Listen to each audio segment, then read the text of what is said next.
See for yourself. Oh, Mr. Rabbit, wait!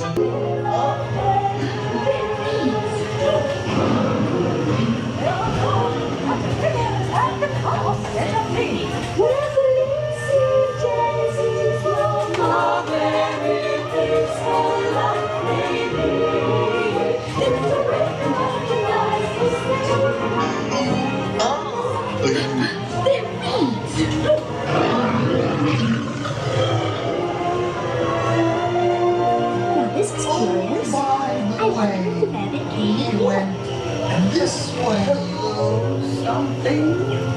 I'm not sure where I am either. Hey, don't go, please.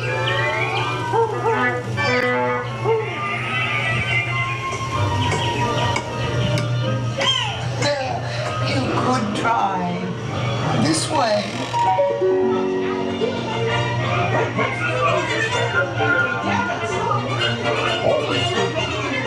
So let the paint be spread. We're painting the roses red, and many a tear we shed, because we know His Imperial Highness, the Queen of Hearts, and the King. Shall we play croquet? Rule 42, the Queen always wins.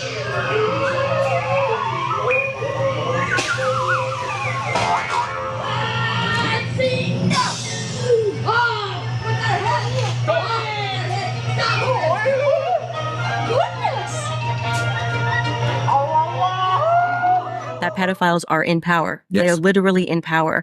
And that is intentional because then they can be controlled while they are in power. And they are also exhibiting signs of a psychopathology that lets them know that they will do harm to the masses and feel nothing because they were themselves, many of them raped when they were children. Yep. It is not a coincidence that Justin Trudeau is gay. Obama, gay. Zelensky, gay. Emmanuel Macron, gay and married to a trans man who molested him when he was a child. And that despite the overwhelming evidence, for me, the litmus test now is like Brigitte Macron. I'm like, if you want to figure out who is a fraud in media, there's no way to read that 6-part series and go through it and come out of it being like, no, totally legit. Like these are just rumors. It's like one picture of yourself in your first 30 years of living, please. And they show me her brother. Where's your brother? Wait, where is John he? Michel. I'll show you my brother. Yeah. Yeah. Where's your brother? Yeah. It's actually.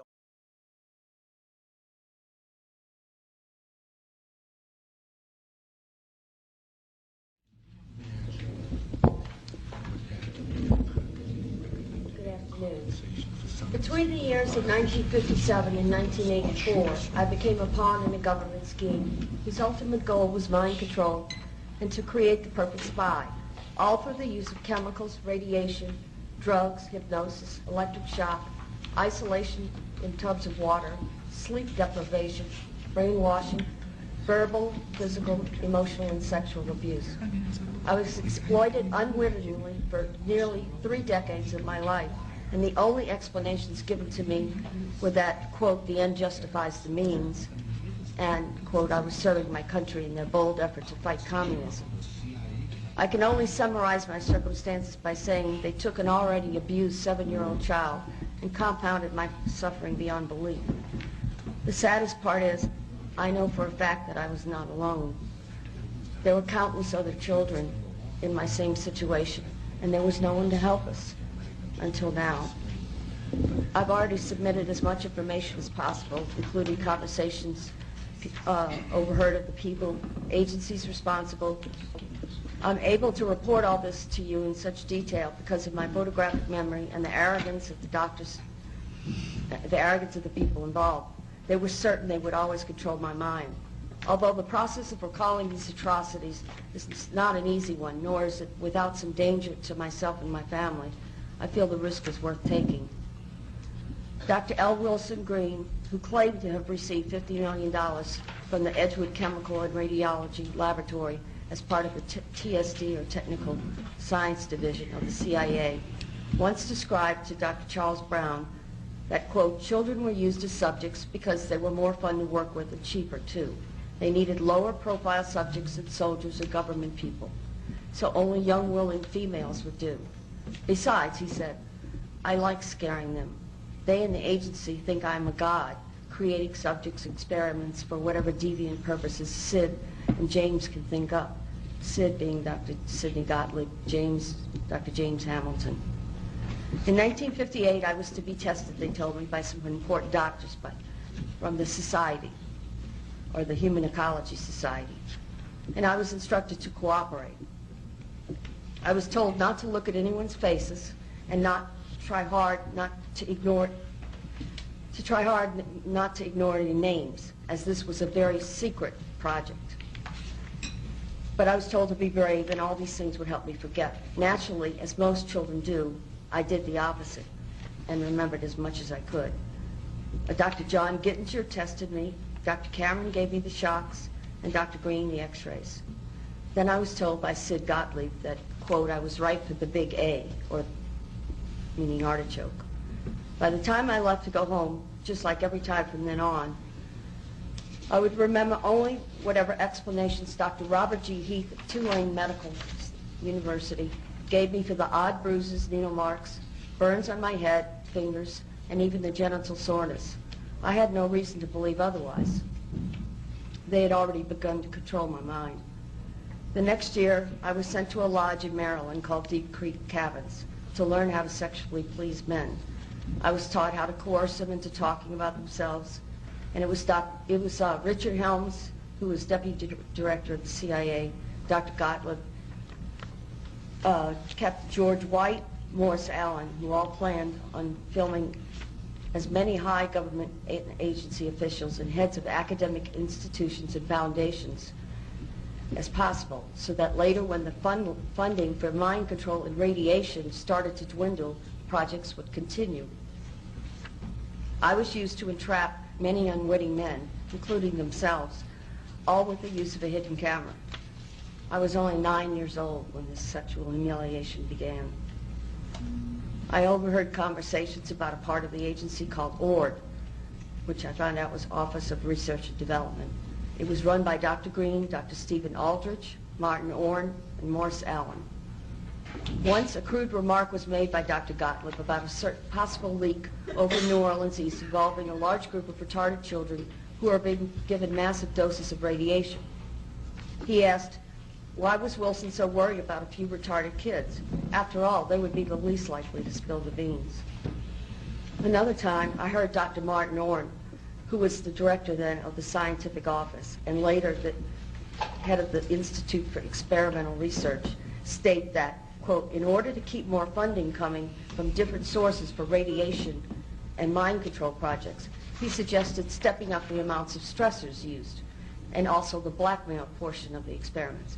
He said it needed to be done faster than to get rid of the subjects, or they were asking for us to come back later and haunt them with our remembrances. There's much more I could tell you about government-sponsored research, including project names, sub-project numbers, people involved, facilities used, tests, and other forms of pain induction. But I think I've given more than enough information to recommend further investigation of all the mind control projects, especially as they involve so much use of the radiation. I would love nothing more than to say that I dreamed all this up and need just to forget it. But that would be a tragic mistake. It would also be a lie. All these atrocities did occur to me and to countless other children, and all under the guise of defending our country. It is because of the cumulative effects of exposure to radiation, chemicals, drugs, pain, and subsequent mental and physical distress that I've been robbed of the ability to work and even to bear any children of my own. It is blatantly obvious that none of this was needed, nor should it ever have been allowed to take place at all. And the only means we have to seek out the awful truth and bring it to light is by opening whatever files remain on all the projects and through another presidential commission on mind control. I believe that every citizen of this nation has the right to know just what is fact and what is fiction. It is our greatest protection against the possibility of this ever happening again. In conclusion, I can offer you no more than what I've given you today, the truth. And I thank you for your time.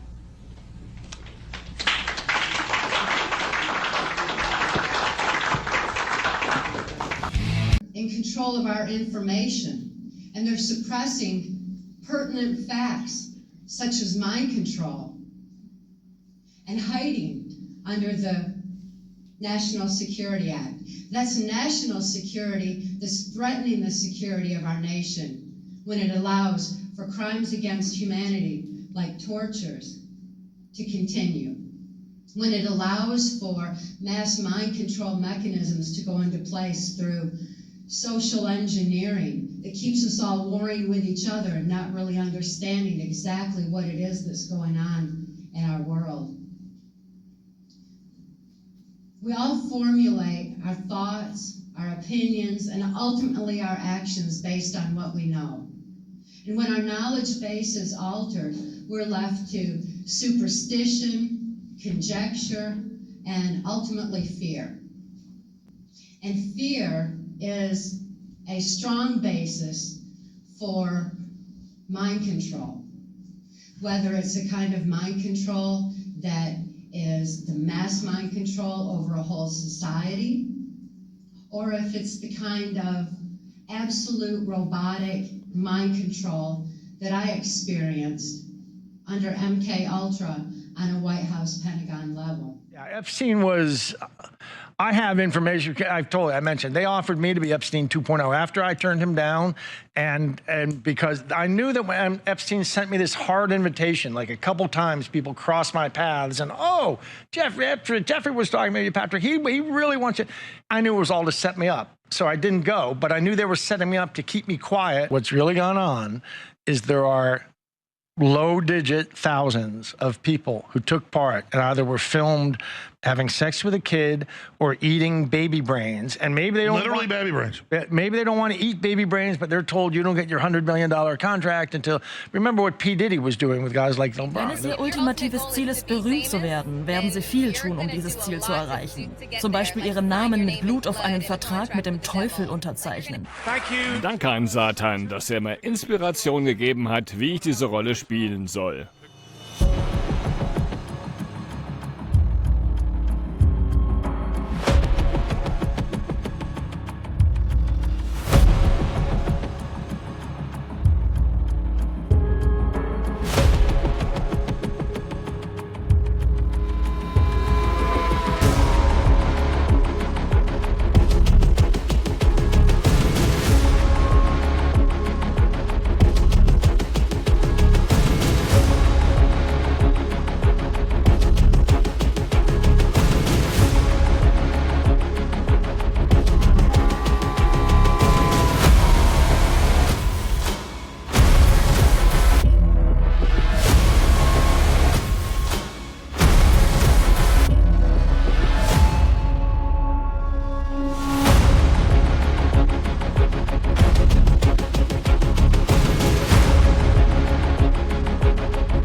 children will love us,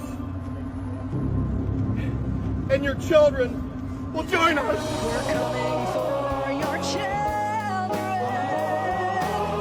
We're coming for them. We're coming for your children. Well, that same kind of stuff is going on, and the perps are royalty from across Europe, parliamentarians, diplomats from around the world, bankers, the world's elite, several thousand of them, I've been told, are actually on tape. And the big, by a knowledgeable insider, and the big hubbub is like, would the world melt down if we find out?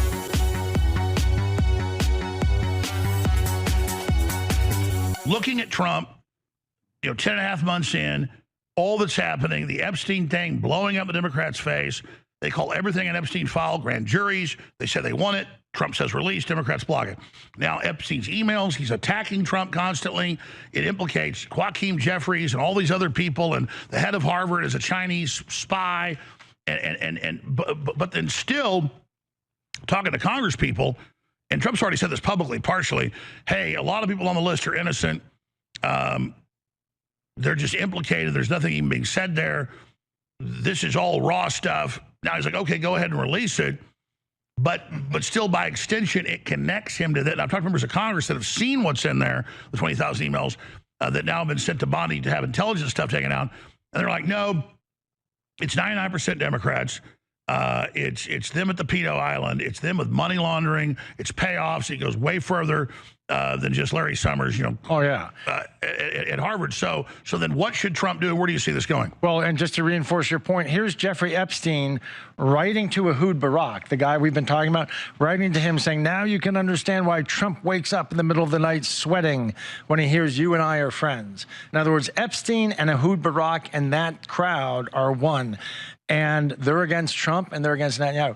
What happens with the Epstein thing? Because it's only exposing Democrats, but they think they can ignore it. But the independent media is bigger, so it's all coming out. So it's blowing up in their face. This video, Hakeem Jeffries like, leave my congresswoman that worked with Epstein alone, that gave her questions to attack Trump. I mean, the head of Harvard being a Chinese spy, Larry Summers, it just goes on and on. They're in a lot of trouble. I can tell you, everyone with any pull in the United States is trying to weigh in on this to keep it quiet, because what's really gone on is there are low-digit thousands of people who took part and either were filmed having sex with a kid or eating baby brains, and maybe they don't literally baby brains. Maybe they don't want to eat baby brains, but they're told you don't get your $100 million contract until. Remember what P. Diddy was doing with guys like LeBron. Well, that same kind of stuff is going on, and the perps are royalty from across Europe, parliamentarians, diplomats from around the world, bankers, the world's elite, several thousand of them, I've been told, are actually on tape. And the big, by a knowledgeable insider, and the big hubbub is like, would the world melt down if we find out? It's not just Prince Andrew, it's all kinds of people know of the elites around the world. We know there's a lot of weird medical stuff, sanguinating babies, injecting it, that's confirmed. Well, you say baby, so they're literally eating baby brains. Yeah.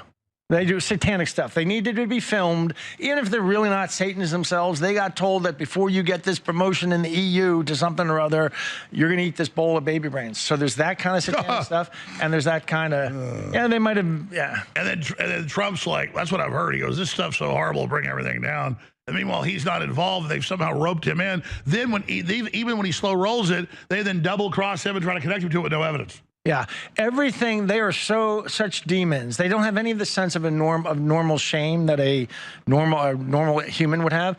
So essentially everything they say is gaslighting. Every accusation they make, if they're saying Trump is breaking the Constitution and you should disobey it, they're the ones who are breaking the Constitution. Sure, they can't even tell the truth when it would serve them. They don't even know how. They don't even know what the truth is anymore. They don't even know what the truth is anymore. The hardcore left does not even know what the truth is. It used to be that they knew, and they knew they were creating shadows on the walls. They were so mixed up, they don't even know the truth anymore. Well, it's like Nygaard set up his own island where he would get women pregnant because it's better to have, I guess, a baby that's your genetics for stem cells. Then they suck all its blood and juices out and inject it in them. That's public. Oh, my God. So that's even worse than eating baby brains. You're killing your own baby, sucking its blood, and injecting it into yourself. I mean, Count Dracula blushes at that. Even legally within this country. So abortion's never been a huge issue to me. I've never been pro-abortion, but I wasn't an absolutist either way. But I mean, I've always thought a woman, anyway, I was Catholic, but anyway, here's the thing though, in New York and California, they're pushing for laws, and they may have gotten there, where like babies can be born and around for about 30 days before the doctor and mother decide whether it's viable. Well, the reason is if you abort a baby and you shred it, its parts are worth about $10,000. If you can have it born and keep it alive and part it out like an old Chevy, it's worth about $500,000. Exactly, and that's what the governor famously said in Virginia. He's like, we keep it alive, we get more money, and they're animals. They're animals. These people are animals. These people are. But we keep it comfortable though, don't worry. Because all the orders come in, then you have the day you actually sanguinate it. They sell all the bone marrow, the blood, the heart, the liver, everything. It's like parting out an old Chevy, and it's worth. And they don't tell the woman that is still alive. She's paying thousands of dollars thinking, you know, he lost her baby, mainly poor women. Meanwhile, they got it on another wing, and they're getting ready to chop shop this baby. Yep. And that's why it's so important to them to have laws that say it can be born and only after 10 days or 30 days, the viability is agreed. Oh, they just leaked new video out of Australia and Canada where they're saying that. They go, don't worry, we can kill a baby a month later. Wat wist hij hier dan allemaal van? Waarom werd Demmink, inmiddels gepensioneerd, aan de hand boven het hoofd gehouden? Ik zal u vertellen, als u kinderporno op uw laptop zou hebben en er een anonieme melding komt, of misschien 2 anonieme meldingen, dat ze u morgen vroeg van uw bed lichten. Kennelijk, als je secretaris-generaal bent en er liggen zulke zware aantijgingen, dan kom je ermee weg. Moet Sidney Smeets zijn aanklacht tegen Kafka Deventer laten vallen na deze bom? Welkom bij Dutch Digger, waar we het nieuws niet verbloemen, maar blootleggen. En vandaag, mensen, ja, dit is er eentje die zelfs in Den Haag voor knikkende knieën gaat zorgen. Moet ex-D66er Sidney Smeets zijn aanklacht tegen Kafka Deventer nu beter laten vallen? Voordat ik verder ga, laat het me weten in de comments. Nu dit bizarre dossier naar boven komt. Want wat er nu is ontdekt, dat is niet zomaar een akkefietje. Dit is een tikkende tijdbom voor de Nederlandse rechtsstaat. Nieuwsrechts heeft uitgeplozen welke account Sidney Smeets volgt op X. En wat blijkt? Escortjongens van 18 tot 21 jaar uit Tokio. Profielen die rechtstreeks verwijzen naar escortbureaus. Accounts die zichzelf omschrijven als schattig, broertje, babyface, onervaren, twink, marshmallow. En ik ga er niet eens te zeggen, want ik vind die vies en haarloos lichaam. En dat is nog niet alles. Smeets volgt ook expliciet porno-accounts met namen die je hier bijna niet kunt uitspreken. De officiële kerk van Satan en aanhangaccounts van Anton LaVey. En dat is er nog. En dan is er nog die. Geschiedenis. Herinner je die nog? 2021. Smeets moet hals over kop de Tweede Kamer verlaten na beschuldigingen van seksueel grensoverschrijdend gedrag bij minderjarigen. 2023. Ophef omdat hij jonge Aziatische jongens volgt op Instagram. Account gaat op privé. Volglijst wordt schoongemaakt. Maar er is nog iets. Iets dat in het vertrouwen in de rechtspraak raakt. Aangifte van Smeets tegen critici. Steeds opgepakt, steeds vervolgd en steeds veroordelingen. Aangifte tegen Smeets, bijna altijd geseponeerd. Een patroon dat te hard is om te negeren. En nu? Nu deze nieuwe explosieve ontdekking op tafel ligt, moet je 1 vraag stellen. Hoe geloofwaardig is een aanklacht van Sidney Smeets tegen Kafka Deventer? Terwijl zijn eigen online gedrag zo ontzettend schuurt aan de rand van alles wat moreel, ethisch en politiek verantwoord is. Hoe kan iemand die zelf omgeven is door controverse, van escort-volglijsten tot satanistische accounts, de vrijheid hebben om gewone burgers en critici juridisch te slopen?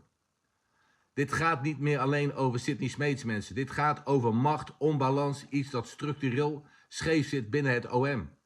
En een politiek klimaat waarin sommige mensen onaantastbaar lijken. Nederland, jij moet dit horen. Jij moet dit delen, want zolang niemand het zegt, blijft het donker en blijft het stil. Deel deze video. Laat je stem horen.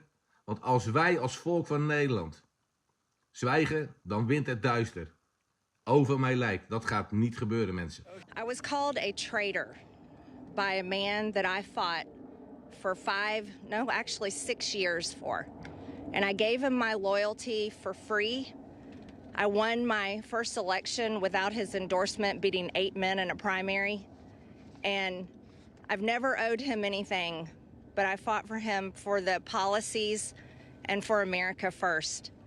And he called me a traitor for standing with these women and refusing to take my name off the discharge petition. Let me tell you what a traitor is. A traitor is an American that serves foreign countries and themselves. A patriot is an American that serves the United States of America and Americans like the women standing behind me.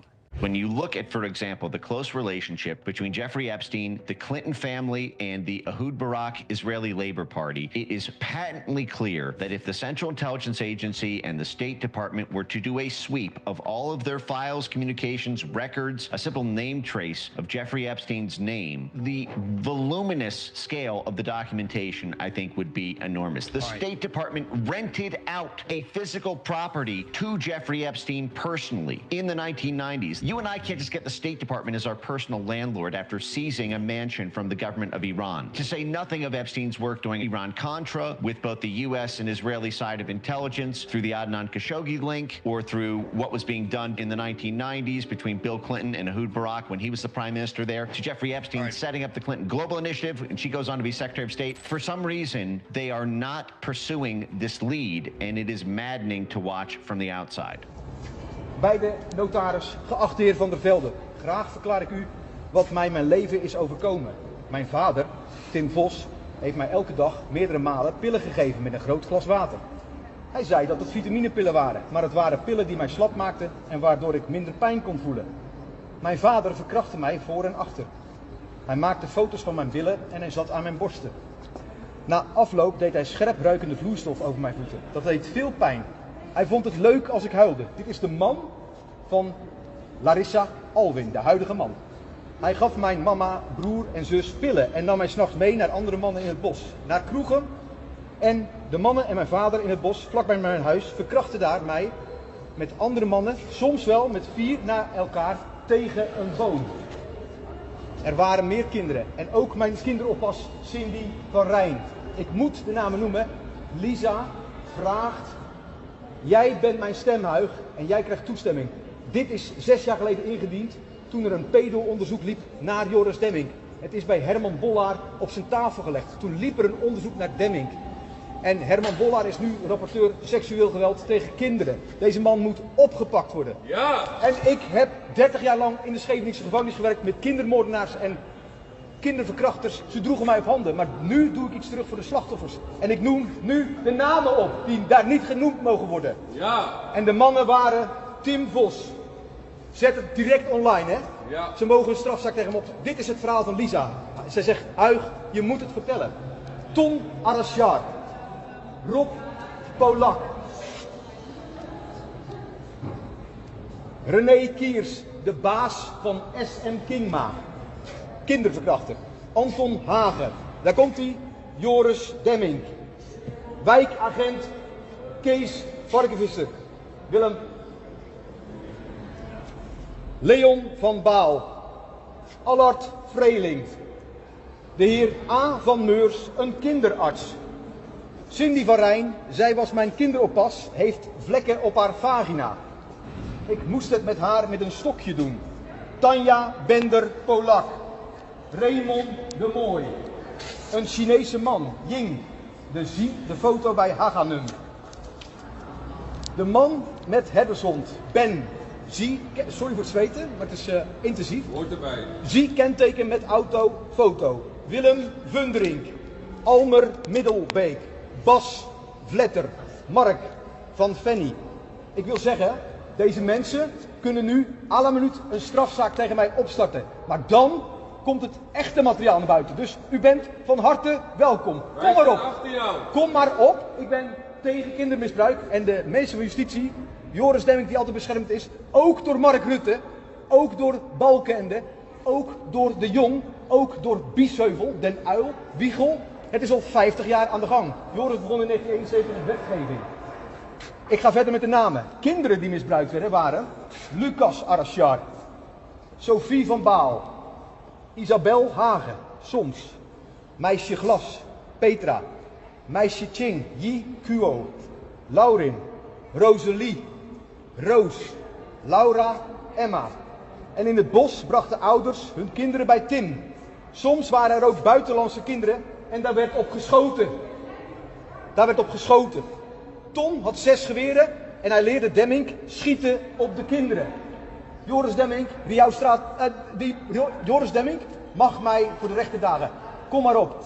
Sander Dekker en Grapperhaus hebben in mijn zaak gelogen. Ik ben de klokkenluider van justitie. We gaan verder. 3 meisjes zijn in het bos bevallen van een baby. Misschien wel meer. Waaronder ik. Lisa is bevallen. In het bijzijn van kinderarts Van Meurs. Virginia Giuffre looked the world in the eye and warned that her life was in danger. If I'm found dead, it wasn't suicide, she said. Investigate. 3 weeks later, she was gone. April 2025, silenced. But Virginia didn't leave empty-handed. She left the dead man's switch. Encrypted, timed, unstoppable. When her pulse flatlined, the vault cracked open. and the fallout is still burning the internet to the ground. So what's inside? Proof: Epstein didn't die. He was extracted. He's alive. He's Mossad. The blackmail machine is running hotter than ever, aimed straight at the throats of American politicians in a slow-motion Israeli coup. And then there's the Clintons. Virginia didn't just name Bill as the worst offender on the plane on the islands in the rooms where it happened. She handed over the receipts, logs, photos and tapes that turned child rape into high treason. You think you've heard the Epstein story? You haven't heard anything yet. Buckle up. We're going straight into the fire. Strap yourself in, because we've got Virginia's explosive message for the world coming right up. Giuffre wasn't just another victim of Jeffrey Epstein, she was one of the few who got away.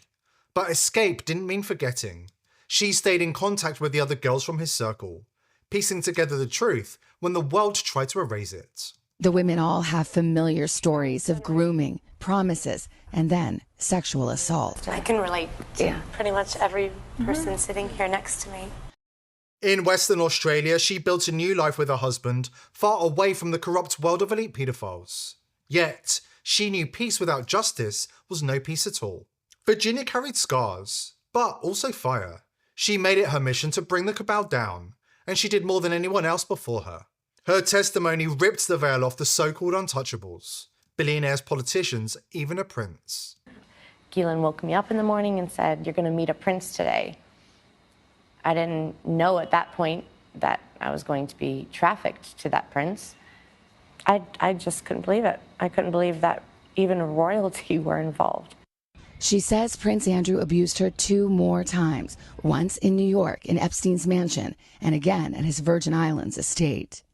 She knew the price, which is why she prepared for the day they would silence her. That's where the story of a digital dead man switch begins. When Virginia said if I'm found dead it wasn't suicide, she had already built her final weapon, a dead man switch. An unbreakable vault of secrets programmed to blow wide open the moment her heart stopped beating. And inside that vault, the smoking gun of the century. Hard proof of a cold-blooded Israeli blackmail plot to seize total control of the United States. A coup engineered to hijack America and cement an agenda decades in the making. When they finally silenced her, the switch activated. And we were one of the few media outlets in the world she entrusted with the files. She chose us because she knew our record. We've never flinched from the most dangerous stories. Podesta's emails, Pizzagate, Epstein's inner circle, Justin Bieber's abuse at the hands of entertainment industry elites. Of course, we kept our promise. TPV released the first wave of a dead man switch, and it broke the internet. If you're watching this, it means they got me. My dead man switch activated automatically after I missed 2 scheduled check-ins. I had it set up months ago because I knew this day was coming. I did not die by accident. I was murdered to keep their secrets buried. My name is Virginia Louise Giuffre. I was one of Jeffrey Epstein's victims. I survived Little St. James, but survival came at a price. I saw too much, knew too much. And now they've silenced me. But it's too late for them. They thought killing me would bury their secrets, but this video is going to a few organizations I trust, ones that have been exposing the truth for decades. You know who you are. It's your job to continue this fight. I was 16 when they reeled me in. I worked at Mar-a-Lago, folding towels, cleaning lockers. My father kept the tennis courts immaculate. We were just working folks trying to scrape by. Trump, he was around, but he was never the threat. The real predator was Ghislaine Maxwell, prim and proper, smiling, promising to teach me massage therapy at the Pink Mansion in Palm Beach. I had no idea I was being fed into a nightmare machine. Epstein's Island was hell disguised as paradise. You've heard some names linked to him, but those are just the sacrificial pawns. The real players, the ones they've protected at all costs, are still hiding in plain sight. I'll name 2 now. The first, a former U.S. president, Barack Obama. Publicly, he's revered. Privately, he was one of the worst. He wasn't there for the girls. He was there for the island boys. Young boys, trafficked and groomed.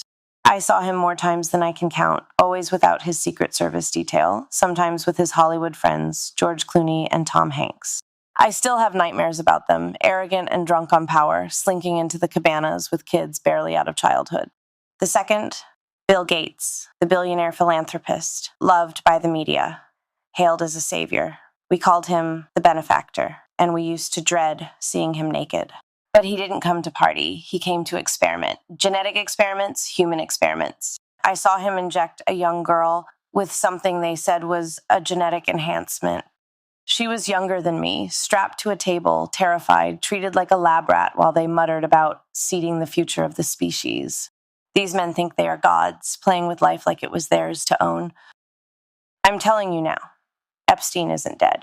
They staged his death because he was too valuable. He held blackmail on some of the most powerful people on earth.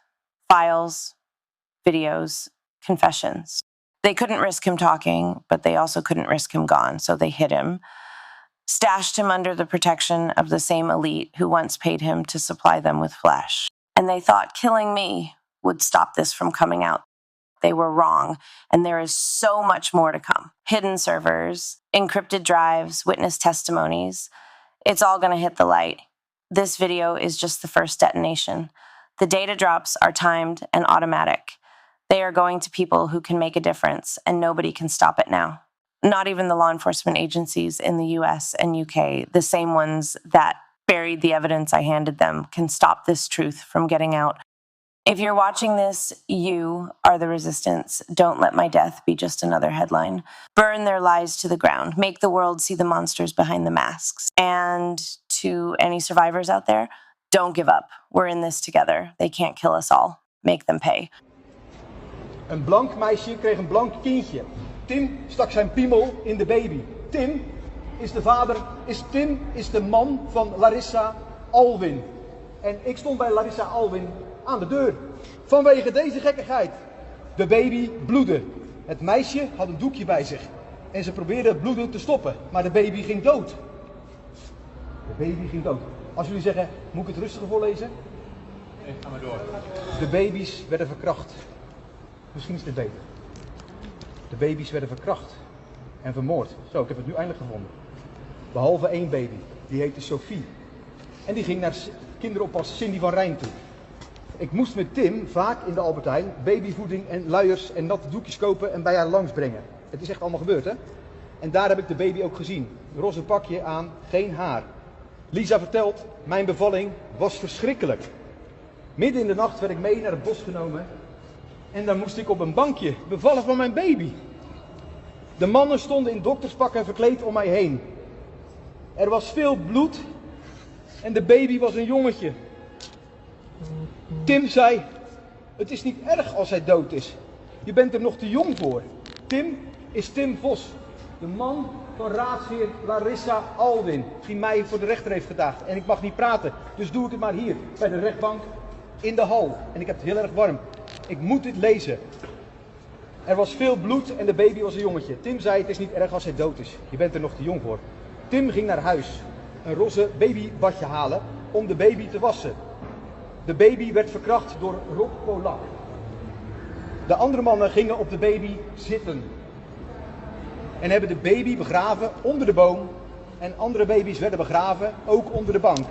De mannen waren Rob, Tim, René, Tom, Raymond, Ben. Maar bij andere baby's waren het Anton, Demming, Kees, Leon en kinderarts van Meurs. Deze kluisverklaring, alles gaat online gezet worden. Dat is niet leuk, maar de waarheid mag ik hier niet vertellen. Ik kwam hier om de waarheid te vertellen. Ik kwam hier om te zeggen... Ik kwam binnen en de rechtbankpresident keek mij aan op een groot videoscherm. Die was al binnen. Ik wilde jullie allemaal uitnodigen. Cartel member responsible for tracking a huge amounts of cocaine. The arrest of a CJNG cartel affiliated baby trafficker called La Diabla. Her whole money-making operation was centered around luring pregnant women, performing illegal C-sections, harvesting organs, and selling newborn babies. And DNI Director Gabbard joins us now. So, I mean, you can't even, it's sort of hard to wrap your brain around this, selling newborn babies and harvesting organs? Yeah, good morning. It really just speaks to the savagery, the terror, and to the lengths that these cartels are willing to go to further their money-making operations, to continue their trafficking of narcotics, and ultimately the savagery that they have brought to the American people in our own communities. You heard President Trump talk about this for months on the campaign trail, exposing the truth about these things that were happening not in some far-off country, but right here, the terrorizing of our own people and our own communities here in the United States of America. So this Homeland Security Task Force operation that the president has directed really is having already an incredible effect. My organization, ODNI, our National Counterterrorism Team, we're playing an integral role in this and establishing for the first time a National Intelligence Fusion Cell. Why this matters is because it allows us to take the intelligence that we're collecting, foreign intelligence.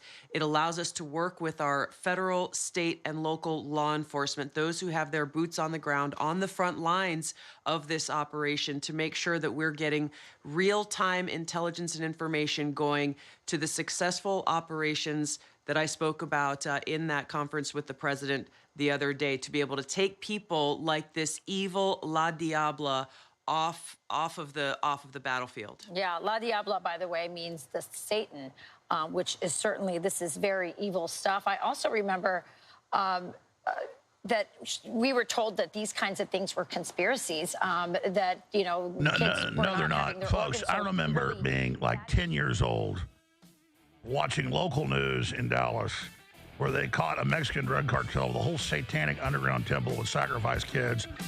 I mean, it's like this is, when you're doing this kind of stuff, you're in the devil. I mean, the Mexican drug cartels, on average, are Satan worshippers. MS-13, all of them. Vandaag is hier in de Tweede Kamer iets gebeurd dat zo onvoorstelbaar is dat ik het nog steeds aan het verwerken ben. Er kwam een motie van mij in stemming voor een onafhankelijk onderzoek naar georganiseerd sadistisch misbruik. En de reden voor die motie is dat de commissie Hendricks, die eerder onderzoek heeft verricht naar dit vreselijke fenomeen, onder de totale controle stond van het ministerie van Justitie en de kern van de zaak in de doofpot heeft gestopt. En als je nu geen idee hebt waar ik het over heb, dan raad ik je aan om een van mijn eerdere debatten terug te kijken waarin ik dit allemaal uitvoerig heb gemotiveerd, maar dat voert voor nu allemaal wat te ver. Het komt er kort gezegd op neer dat ik al jarenlang pleit voor een onafhankelijk onderzoek. En in eerste instantie steunde alleen de PVV mij hierin. En daarom heb ik op voorhand even gecheckt of wij nog steeds op de steun van de PVV kunnen rekenen. En dat bleek gelukkig het geval te zijn. Andere partijen waren tot voor kort over het algemeen tegen mijn voorstellen, omdat ze het onderwerp wegwuifden als complottheorie of omdat ze de bezwaren van de slachtoffers tegen de commissie Hendricks onvoldoende serieus namen.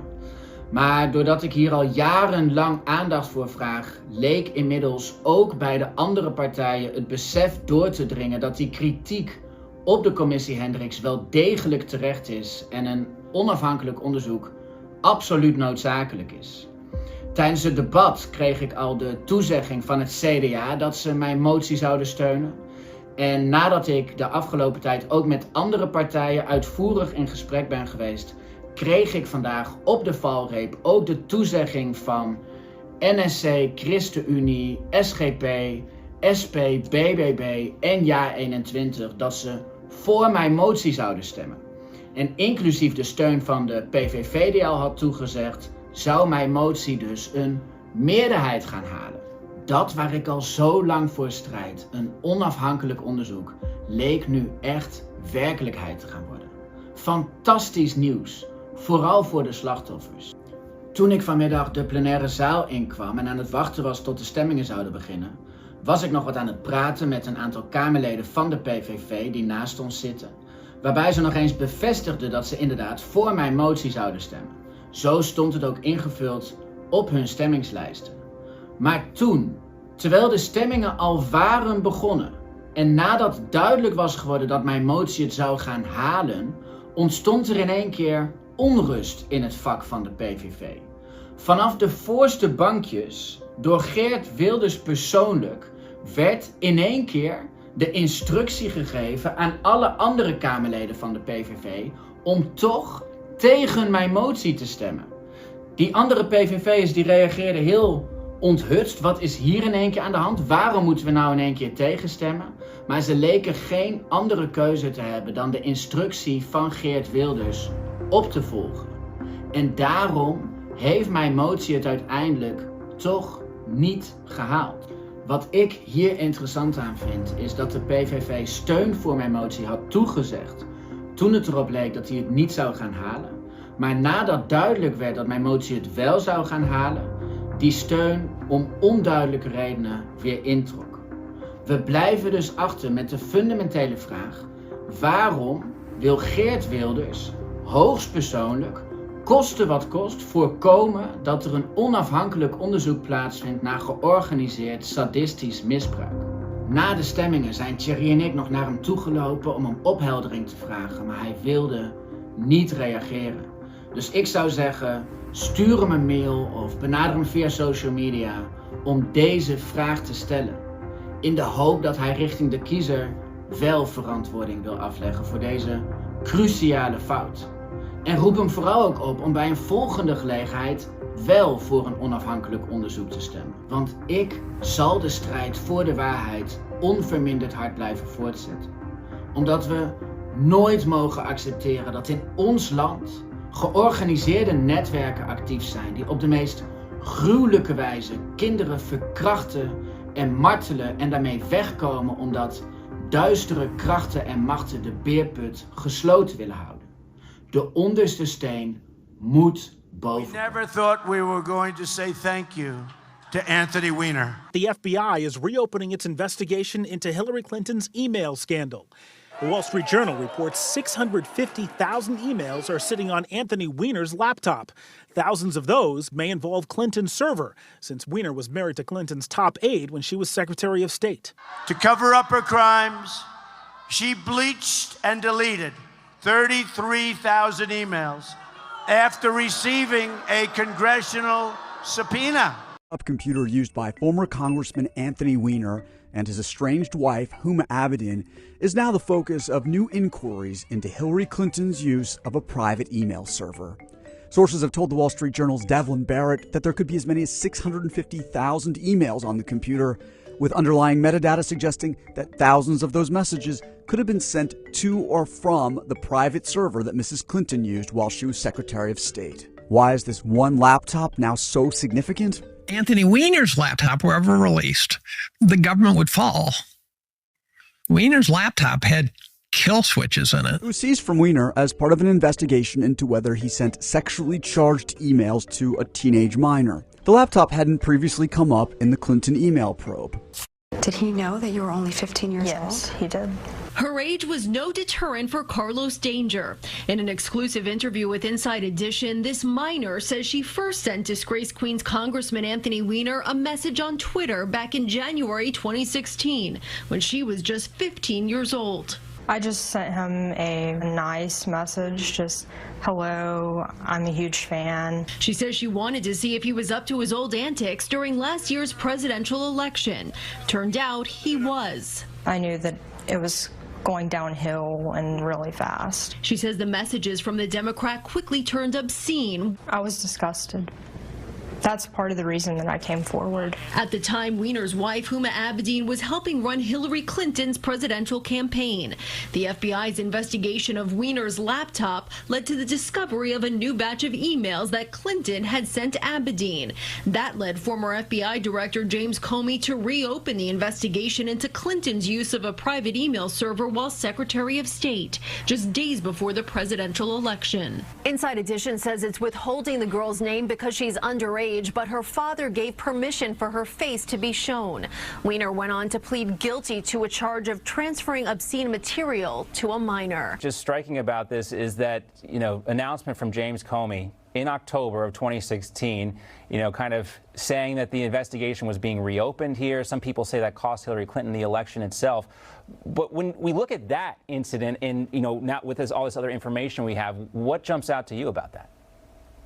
That was Comey trying to cover Comey because they knew they hadn't done what they should have done with the Weiner laptop, and the New York Police Department officers who were honest were going to disclose all that. He just simply had to do it to try to save his own skin.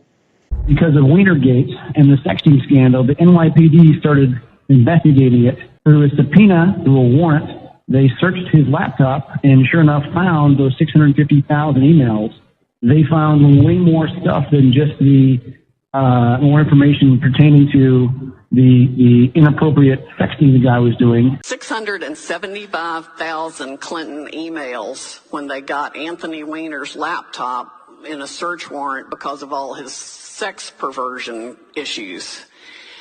It was all the Clinton emails, the Clinton Foundation, her Secretary of State emails, Huma Abedin's emails. Lots of people emailed Huma as a proxy for Hillary. They found State Department emails. They found a lot of other really damning criminal information, including money laundering, including the fact that Hillary went to this sex island with convicted pedophile Jeffrey Epstein. Bill Clinton went there more than 20 times. Hillary Clinton went there at least 6 times. The amount of garbage that they found in these emails of criminal activity by Hillary, by her immediate circle, and even by other Democratic members of Congress was so disgusting. They gave it to the FBI, and they said, we're going to go public with this if you don't reopen the investigation, if you don't do the right thing with timely indictments. We're not talking about 1 or 2 emails. We're talking about hundreds of thousands of emails. NYPD was the first one to look at that laptop. I heard that the New York police officers who saw some of it, even though they're hardened investigators, literally had to go throw up. It's bad. Somebody sent it to me.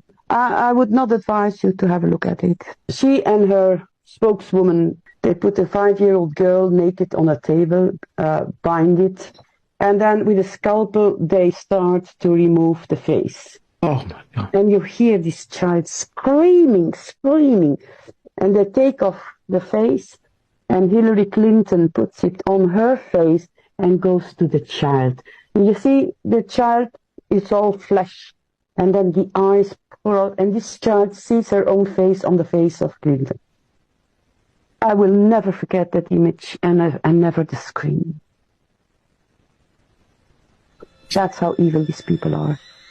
Supposedly 9 cops watched the videos on Weiner's laptop. They had to keep leaving the room because they couldn't stand what they were seeing. And all 9 are now dead. And there's names and faces and deadness, right? They're real people. Now you can say, well, maybe they died for other reasons. I go, but it's still 9 cops. There were a total of 12 individuals who saw Anthony Weiner's laptop computer. 9 of those 12 people are dead now. Some sad news tonight. Another New York City police officer has taken his life. The second NYPD suicide in 2 days. Well, Corey Tampson, with the latest suicide, the 8th this year, the 6th just in the last 2 months alone. Another New York Police Department officer has died by suicide, becoming the 9th to do so this year. According to a law enforcement official, the 56-year-old officer was off duty and at home. On Tuesday, another law enforcement official told CNN that an 8th officer had died by suicide. A 35-year-old Robert Echeverria died of a self-inflicted gunshot wound at home last night. The 25-year veteran officer's suicide came a little more than 24 hours after a 35-year-old officer took his own life. Commissioner James O'Neill is still struggling with the news. You think that, okay, this is going to be the last one, and last night I got a phone call, and it just almost knocked me down. It just took the wind right out of me. I just, what the hell's going on here? So far this year, there have been 9 NYPD suicides, 7 since June. Last year, there were a total of 4. We don't know why Nick did what he did. Doug Budney's son Nick, a 14-year NYPD officer, took his own life last year. I just think it was a bad last decision. Another NYPD officer has just died by suicide. It's the 10th suicide so far this year. News 4's Gus Rosendale is live at the site of the shooting in Queens. Gus, what can you tell us? Yes, Rena, that officer was pronounced dead at Queens General Hospital just a few minutes ago, and now a number of other officers are here trying to figure out exactly what happened. This is the scene at 178th and Union Turnpike in Utopia, Queens. Little known about who this officer was and the circumstances surrounding this. Again, we just know this was an off-duty officer with a self-inflicted gunshot wound. He was rushed to the hospital where he passed away just a short while ago. Now, leading up to this, as you mentioned, there have been 9 previous suicides by active members of the NYPD happening this year in 2019. Now that is a strange coincidence. Anthony Weiner is alive. Weiner shared the laptop with his estranged wife, Huma Abedin, a close aide to Hillary Clinton since 2000. NYPD chief commits suicide 1 month before retiring, was directly involved in Anthony Weiner laptop computer evidence handling. A high-ranking New York City Police Department officer has died from an alleged self-inflicted gunshot wound to the head. Deputy Chief Stephen Silks was found in an unmarked patrol car wearing civilian clothes Wednesday evening, just 1 month before he would turn 63 and face mandatory retirement. He allegedly shot himself in the head, with the gun reportedly discovered beside him. He was very closely and heavily involved in the investigation of the laptop seized from the former Congressman Anthony Weiner, which allegedly held volumes of Hillary Clinton email evidence on it. A fellow officer told the New York Daily News that Silks was deeply committed to the job. Silks reportedly submitted his mandatory retirement paperwork the day before. Other sources, however, say that the deputy chief was heavily involved in the sex crimes investigations of former Democrat Congressman Anthony Weiner, and that the chief personally oversaw the evidence gathering from a laptop computer seized from Weiner in that investigation. The laptop is alleged to have contained numerous emails from Hillary Clinton during her time as Secretary of State and numerous files in a folder titled Insurance Policy, which reportedly contained extraordinary details about child sex rings operated by and for use of high-ranking government officials nationwide. Ultimately, that laptop had to be turned over by NYPD to the FBI, who allegedly lost it. Rumors have circled for years that NYPD top brass took copies of the hard drive because they were suspicious of the feds in general and wanted to make certain that the evidence was preserved. One high-ranking NYPD official at the time the laptop was seized told media outlets he was sickened by what he saw on that computer, and if the feds did not pursue the necessary investigations, he would reveal what the laptop contained. It is now believed that Deputy Chief Silks was that official. No one is confirming or denying that information at this time.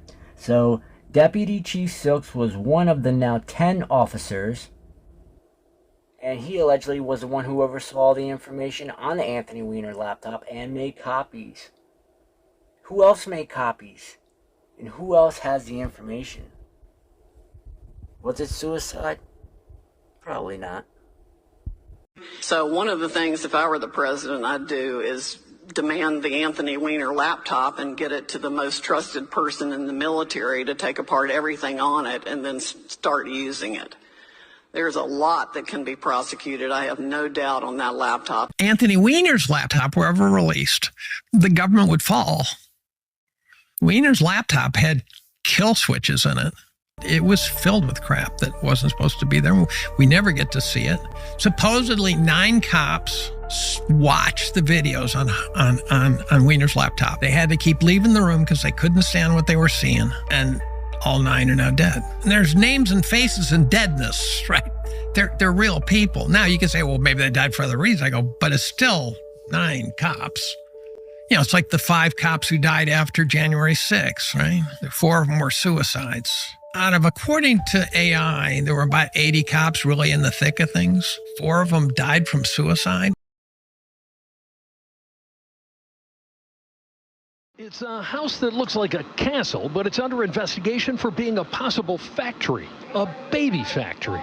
We believe that it extended beyond our city and into possibly other parts of the country and maybe internationally. Arcadia police stumbled upon this house on Camino Real Avenue while investigating a child abuse case. A 2-month-old suffering a traumatic head injury.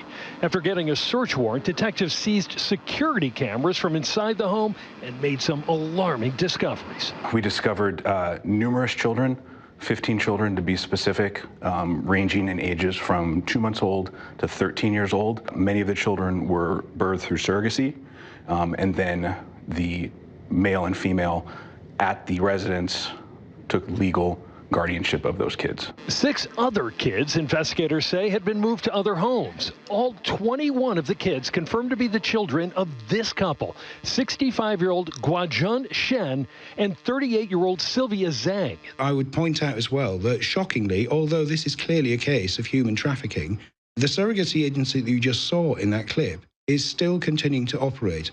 All they did was change the name of the business, and they're still in business now. That's extremely disturbing, but it's not surprising. We've heard stuff like that before, and so there needs to be action taken on that front, because I don't understand how they could so recklessly do something like that. I know it's more speculation because we might not have any proof of it yet, since this is kind of early on, it sounds like, but do we know what they're doing with those children? If you do look into the case, you can see that the intention was to supply the surrogate children, because not all the children in that report were surrogate children, to overseas customers in China. Now, to speak to what you said, how can this be happening? This goes back to how this industry began in the 1990s, and it began with a ruling in 1993 in a California court that basically classified human life as the property of the person who commissions the baby. They call it commissioning. So if you go to a surrogacy agency and you pay them because you want a baby, from the moment that that egg is fertilized, it is your property. The mother who bears it has no rights. They don't even call the surrogates mothers, they call them gestational carriers. And in several cases that you can look into, horrifying cases really, where the babies are going to be supplied to people who are definitely going to neglect or even abuse them, the mothers attempt to get them back and the courts say, well, you can't because that person owns them. The first 2 names on the list are women, which is fitting for the man with more accusations of rape and sexual assault than any other politician in U.S. history. There is very little information to be found on Suzanne Coleman, or Susan Coleman, but the rumor is well established. She was allegedly telling friends that she was pregnant with Bill Clinton's love child while Bill was the Attorney General of Arkansas. And on February 15, 1977, 26-year-old Coleman died of a gunshot to the back of the head, which was ruled a suicide. A gunshot to the back of the head is a very unlikely suicide, which is a common theme throughout the Clinton body count list. Next on the list is Judy Gibbs, who on January 3, 1986, died in a mysterious house fire while rumors were spreading that she had compromising pictures of her and then Governor of Arkansas, Bill Clinton. At age 30, Gibbs left her modeling career and married Bill Puterbaugh. According to his son Randy, Puterbaugh liked to rub shoulders with politicians in Arkansas and claimed that his father was prostituting his young, beautiful wife to Governor Bill Clinton to gain political favor. According to Judy's sister Martha, Governor Clinton would fly Judy from the small airport opposite Puterbaugh's house into Little Rock, where he would meet her at a hotel room for sex. This routine was abruptly ended when Judy's brother-in-law, Dale Bliss, was caught molesting an 8-year-old boy. When the police raided Dale's home, they allegedly found a hidden window where he was taking pictures of girls having sex with the state's most powerful men. Word quickly spread that a photo was discovered of Governor Clinton having sex with Judy Gibbs. Shortly thereafter, a massive fire broke out in their home, and Judy Gibbs, age 32, died of smoke inhalation, along with 57-year-old Bill Puterbaugh. No cause for the fire was found, and Judy's body was found on the floor near a door that would have allowed her escape. Both Judy's sister Martha and Puterbaugh's son Randy believed that Bill Clinton was somehow responsible for the death of Judy Gibbs. James Dewey Milam was a witness to the Mina drug operation. On May 30th, 1987, Milam was murdered and decapitated. His head was nowhere to be found. Bill Clinton's state medical examiner, Fahmy Malak, ruled that Milam's death was caused by an ulcer. According to Malak, Milam's missing head was eaten by the family dog. But weeks later, Milam's missing head turned up a few blocks away in a garbage bin. Malak's obvious lack of medical knowledge reached a pinnacle when he ruled that James Milam, who had been decapitated, had died of natural causes. Yet Clinton, who had the power to remove Malak from office, insisted he stay. Perhaps the biggest story of the Mina scandal is the story of Don Henry and Kevin Ives, who were found dead lying on railroad tracks on August 23, 1987. Clinton had integrated a number of corrupt cops, judges, and politicians into high-level positions to ensure the continued success of the drug smuggling, money laundering operations. All was going well until a fateful night in the fall of 1987. On August 22nd, 1987, Kevin had spent the night with his friend Don Henry. They left Don's home around 12:30 or quarter to 1 on the 23rd of August in early morning hours, and the next thing we knew, they had been run over by a train. State medical examiner Fahmy Malak claimed the cause of death was passing out after smoking 20 marijuana cigarettes. We disagreed with that ruling because we thought the evidence pointed to homicide. The boys' bodies were exhumed 8 months later, and autopsies were performed by outside medical examiners. It was discovered that Don died from being stabbed in the back, and Kevin died from a crushed skull. Both boys were murdered prior to being placed on the railroad tracks. Ultimately, it was proven that Don Henry had been stabbed in the back and Kevin Ives' skull had been crushed prior to the placement of their bodies on the railroad tracks. However, Malak stood by his ruling that the boys had simply fallen asleep on the tracks. Malak had been kept in office at the insistence of Governor Clinton for a number of years, despite vigorous public outcry to have him removed. Malak also had completely dismantled Kevin's jawbones. Burton stated he had performed thousands of autopsies and had never seen anything like it. Was Malak trying to hide something? Was there a stab? The answer is no, they were not stabbed. Were they dead beforehand? Absolutely no, they were alive. A former employee at the crime lab has said he discovered what appeared to be evidence of a stab wound during the original autopsy, but was told, quote, not to worry about it. Malak has refused all comment. When this news broke, Governor Clinton defended medical examiner Malak's errors by saying that Malak was tired and stressed out when he failed to notice the violent murder wounds. 17-year-old Kevin Ives and 16-year-old Don Henry were struck by a train.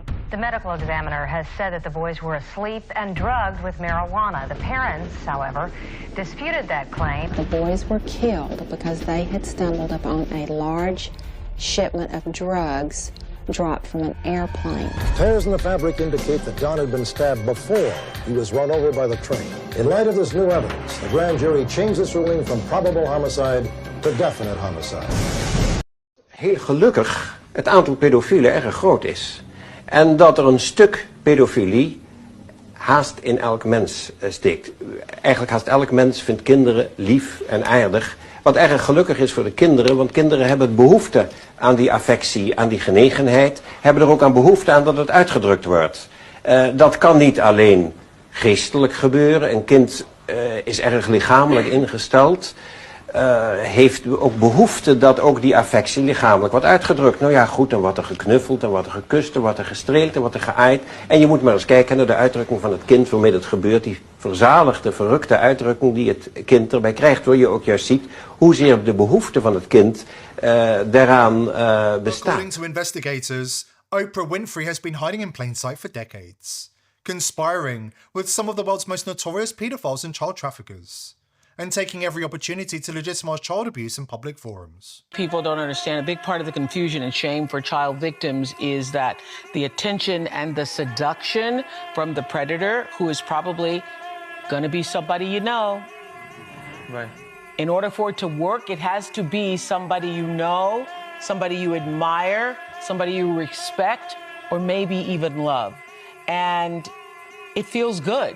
I mean, if you're 7 years old and somebody, which I was trying to say this to my friends who had children, you're 7 years old and someone is stroking your it feels good. I have said for years, if the abuser is any good, you won't even know it's happened. FBI sources now say what many have whispered for years. Believe it or not, this isn't Oprah's first rodeo. Years before Epstein's underground tunnels, there was John of God, the Brazilian miracle healer she flew halfway around the world to promote on her show, called him inspiring, and sent her viewers flocking to his compound. What did John of God have hidden on that property? An underground sex slave dungeon. Hundreds of young girls, some as young as 10, lured in, raped, impregnated, and forced to give birth. The babies were sold around the world to elite VIPs. And when the girls outlived their usefulness, they vanished. Over 800 women came forward. He's now serving 370 years for rape, trafficking, and murder. John of God, as a miraculous faith healer, one who could cure cancer, giving him international recognition. Jao Tashira is now serving 19 years in prison for the rape of 4 women.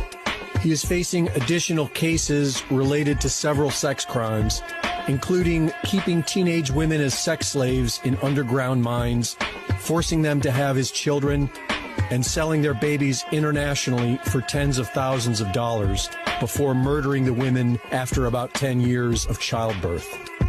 Oprah runs her own Leadership Academy for girls in Africa, a $40 million school for disadvantaged girls, where in 2007, several children were sexually abused and parents were only allowed to see their children once a month.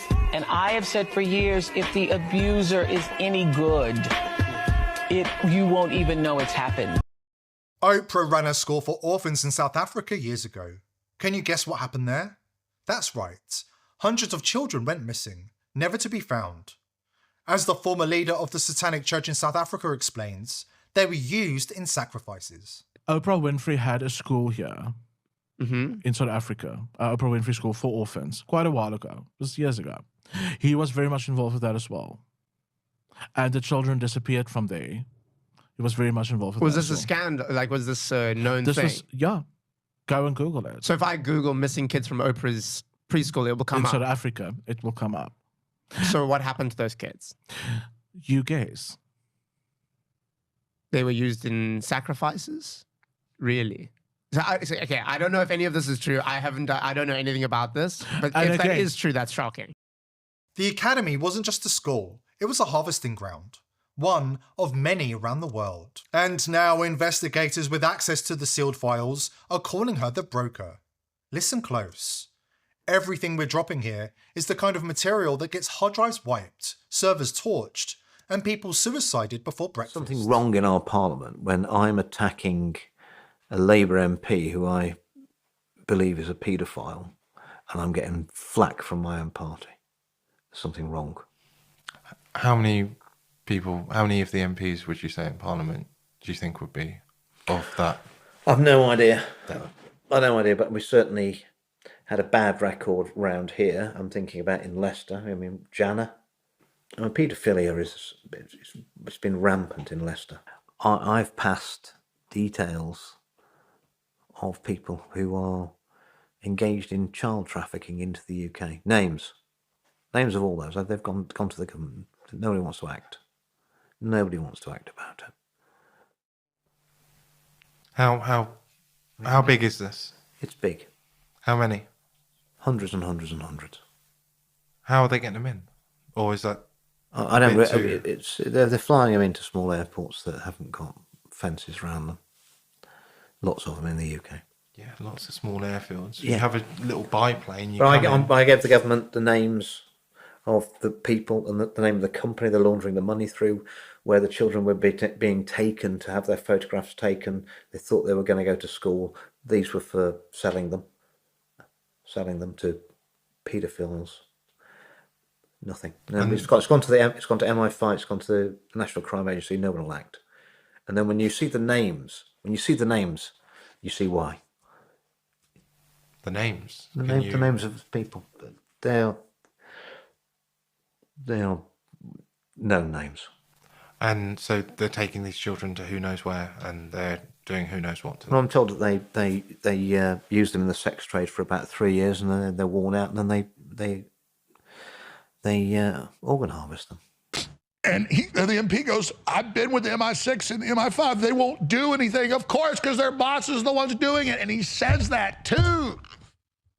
I mean, imagine kidnapping people's 5-year-olds and then raping them for 3 years and then selling them to the people that want to kill a kid.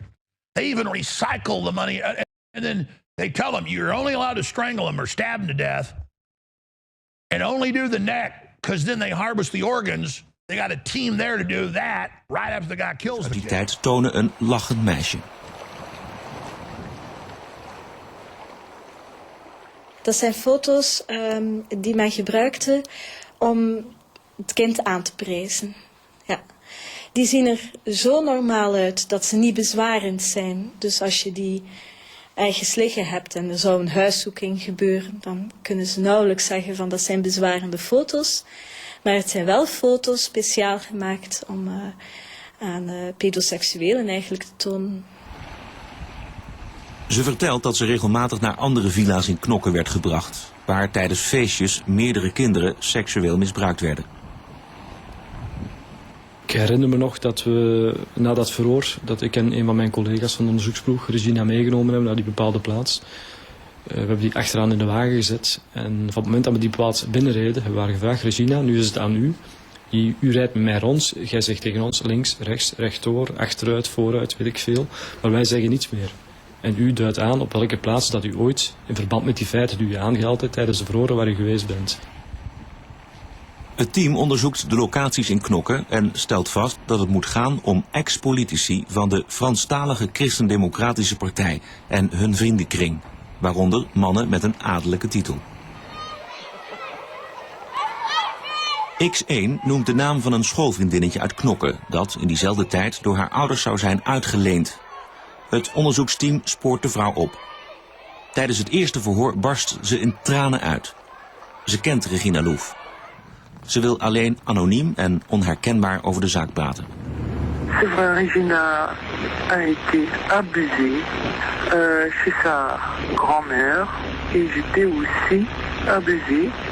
Regina avait 7 ans, moi 8 ans. Après 4 heures, quand l'école est finie, je devais aller chez Regina. S'il n'y avait pas de clients, on devait faire notre devoir. S'il y avait des clients, on devait enlever les vêtements. On devait vraiment tout faire ce qu'ils veulent. La grand-mère a fait un livre. Tous les noms de clients étaient marqués. Qu'est-ce qu'ils ont donné comme l'argent. Par soi-même, vous avez été emmené à l'extérieur de la maison? Oui, oui. Pour aller dans une grande maison, une villa. Il y avait une genre de fête entre femmes et hommes.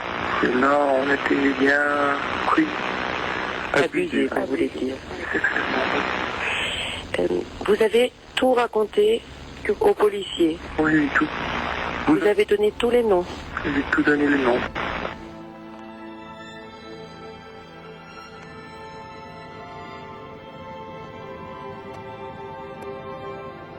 Als Regina Louf 10 jaar oud is, gaat ze terug naar haar ouders in Gent.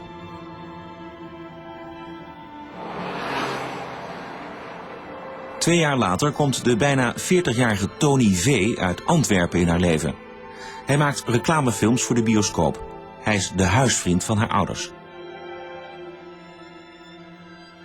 Cet enfant de 12 ans, qui toute sa vie avait été privé d'amour, n'avait jamais reçu le moindre geste d'affection d'après ce qu'elle dit. Et puis arrive Tony, qu'elle décrit comme l'amant de sa mère, entre autres, qui lui va être attentionné avec elle. Elle décrit des scènes où il lui lave les cheveux, et c'est un homme doux qui s'intéresse à elle. J'imagine bien que dans son esprit, elle l'explique aussi, très vite, il prend un peu la place du père qu'elle voudrait avoir, mais malheureusement très vite aussi, Il la force à avoir des relations sexuelles avec elle, puis avec d'autres hommes, puis l'amène dans des soirées où il la livre carrément à des tortionnaires. Er waren feestjes, zegt Regina Louf, waar Michel Nihoul aanwezig was en waar kinderen werden misbruikt. Maar ze moest ook meewerken aan pornofilms en pornofoto's. Uiteindelijk ook aan zware sadomasochistische porno. Ze was 13 en, zoals ze zelf zegt, een goed opgeleide kindhoer.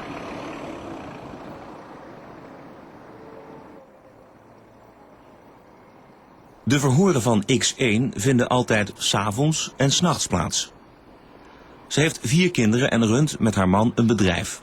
Overdag heeft ze geen tijd. In het begin natuurlijk gingen die verhoren niet makkelijk. Je hebt een soort, die personen praten moeilijk over dergelijke zaken. En er moet toch een soort van vertrouwen opgebouwd worden voordat je dergelijke zaken gaat, ik zou zeggen, vertellen aan een vreemde, zou ik zeggen. Ja. Ik was mij voortdurend bewust dat daar niet alleen 2 mannen voor mij zaten die zomaar eventjes het meest intieme en het meest beschamende moesten horen van mij, maar dat er ook een ploeg van 4 man in die kamer nog zat en dat die verhoren ook aan God weet wie allemaal voorgelezen werden of ingekeken werden. En het was zo verschrikkelijk om dat te weten en dat daar toch door te moeten. Laat ons zeggen, je kan het vergelijken met inderdaad terug je kleren uitdoen. Ze beschrijft een nachtclub aan de Drongense Steenweg in Gent, waar ze soms naartoe werd gebracht. Er was nog een ander meisje, zegt ze, dat daar ook klanten had. Ze noemt haar Klo. De nachtclub heette toen, begin jaren 80, Ko Kliko. Het is nu een Turks restaurant en, zegt X1, Klo is dood.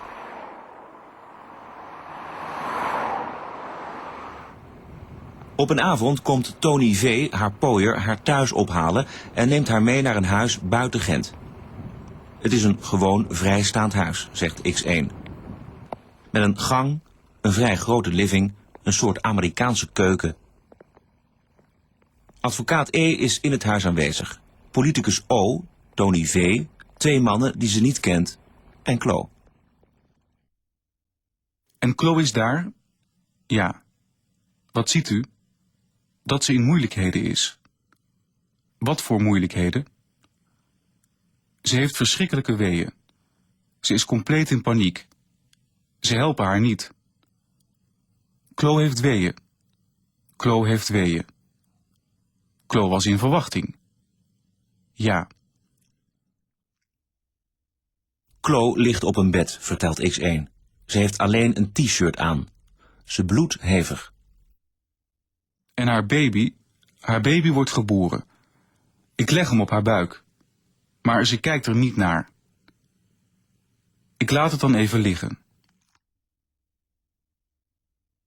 Ze wordt door Tony V. weggehaald en meegenomen. Klo heeft ze daarna nooit meer gezien. De onderzoekers vragen zich af, wie is Klo? X1 weet niet veel van haar. Alleen dat ze op school zat in de Wispelbergstraat. Ze droeg een enkelketting en een ring met een slang. Haar vader kon niet van haar afblijven.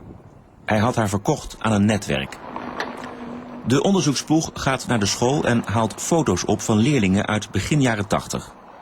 X1 krijgt de foto's voorgelegd en moet aangeven of Klo ertussen zit. Ze zegt dat ze foto's haat. Ze kan ze niet verdragen. Ik voelde zoveel schuld, ook naar de slachtoffers toe, om foto's van slachtoffers aan te wijzen. Dan zag ik al de beelden die daarmee gepaard gingen. En ik ontweek dat liefst nu nog eigenlijk. Ik heb het gedaan, maar het was ontzettend moeilijk.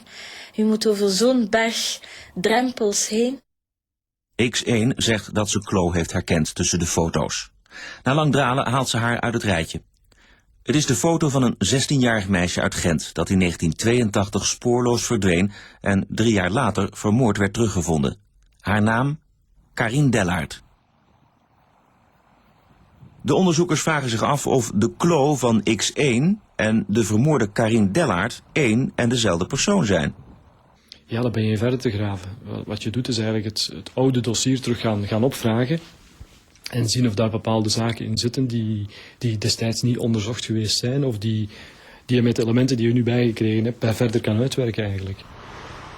De onderzoekers gaan naar het parket in Gent en halen het dossier op dat begin jaren 80 over de vermoorde Karin Dellaert werd samengesteld.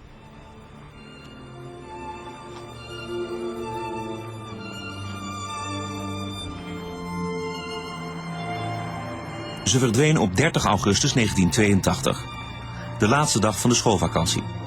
Vader en moeder Dellaert lagen in scheiding. Moeder was die dag werken, haar zusje lag ziek in bed en vader was die dag even in het ouderlijk huis.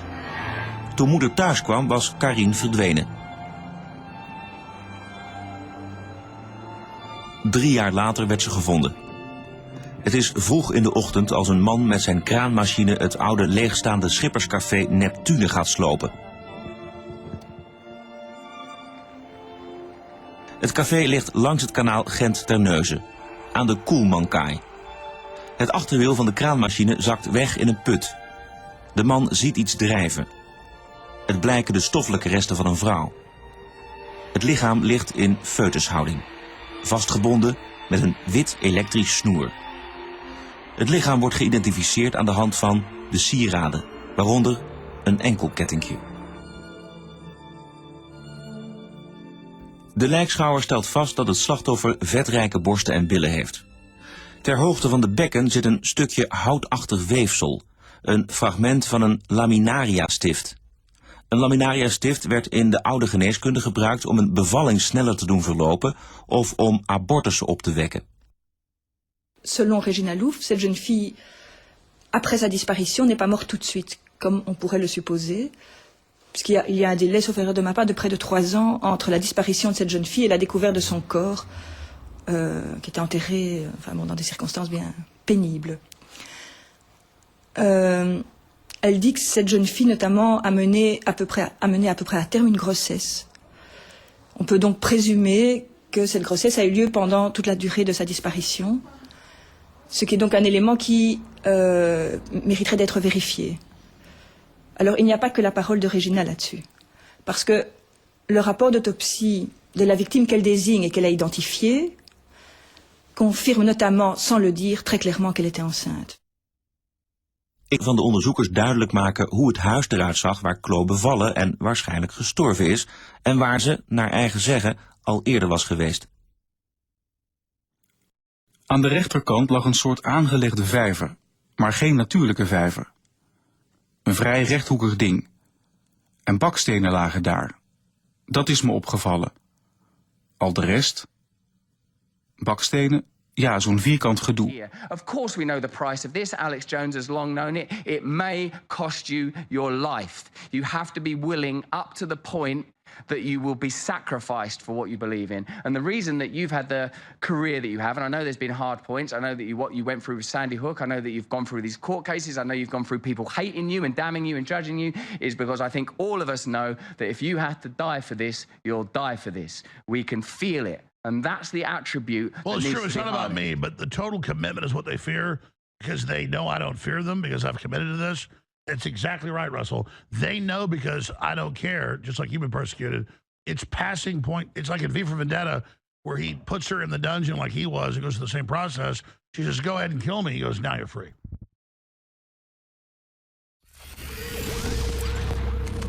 If you are receiving this transmission, you are the resistance.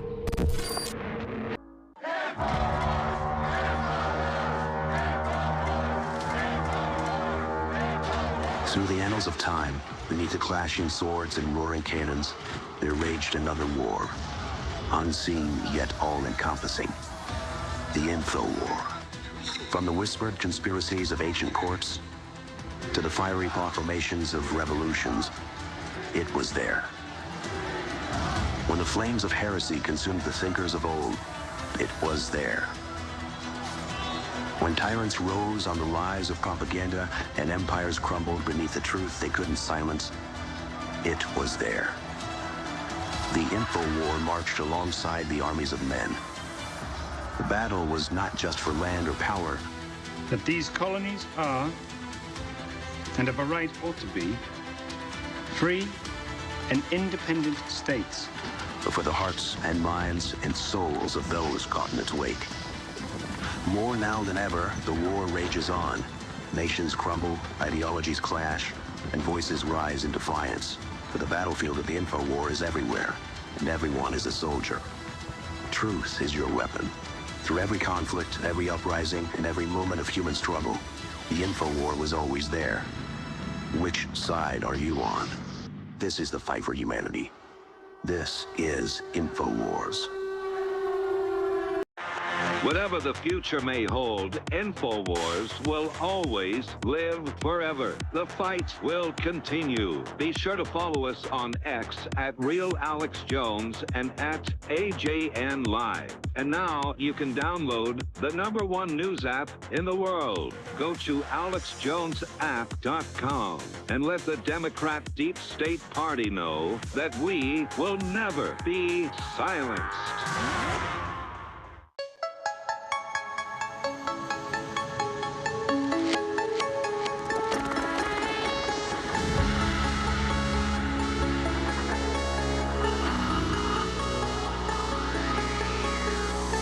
InfoWars. Tomorrow's news today.